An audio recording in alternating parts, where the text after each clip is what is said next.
Comrades, friends, and family, it is only when we stand before death that we reflect on our mortality. As the mourners bow their heads in grief and the speakers sing the praises of the departed, as the cool breeze meanders through the hall of the spirits, no one is spared a deep reflection into their soul. The greater the soul of the departed, the deeper the reflection of the living. Today is no exception and calls for very deep reflection, for here lies a soul greater than most can imagine.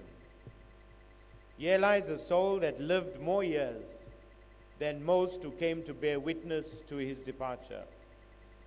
And some wonder, why such a stately celebration for one who did not accumulate wealth in a world that measures us by the wealth we accumulate? Why such a one should be revered in a world where we are measured by possessions, when such a man did not have many possessions? Why such a man should be heaped praise in a world where title means recognition and he had no title? Why such a man should be celebrated for speaking the truth in a world that rewards false prophets and populists? Here lies a man with no title, no wealth, no possessions.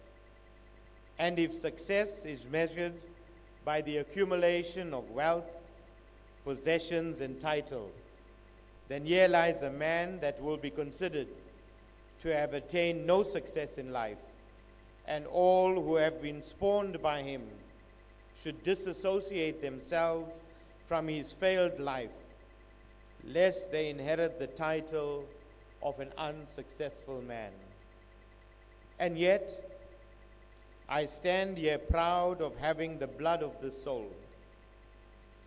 For here in this hall of spirits, when the wind meanders and gently touches our souls, it whispers that every man and every woman, every boy and every girl, be they black or white, Hindu or Christian, rich or poor, they come to the altar of life with no wealth, no possessions, and no title.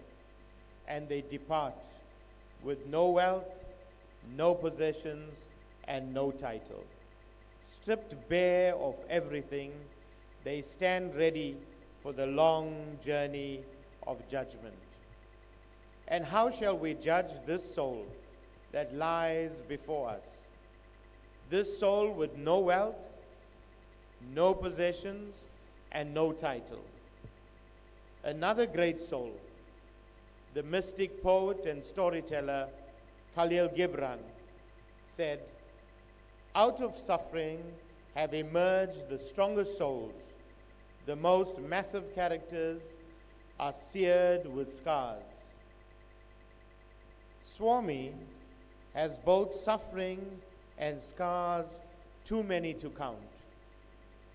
From his birth into the bowels of poverty, to his imprisonment, persecution, denial of a livelihood and dignity, he has emerged as a strong soul with a massive character. As we have heard here today, and in the hundreds of tributes following the announcement of his death, as well as the accolades he has received over his life, here lies a soul defined by words like integrity, not dishonesty, commitment, not non-commitment, discipline, not indiscipline, dedication, not indifference, humble, not proud. He etched his name on a freedom charter and committed his life to defending it, and if the need arose, to die for it. He believed in the radical transformation of the system of apartheid into a society that was to be non-racial, non-sexist, democratic, and prosperous. He fought for a noble cause without expectation of wealth, possessions, or title. He believed in service, in the true sense of the word. He served all his life without reward and without fear or favor. A fair man. He took no sides and robustly defended the right and gently guided the wrong. A man who anchored his family in values that are timeless, yet lives in a time of declining values.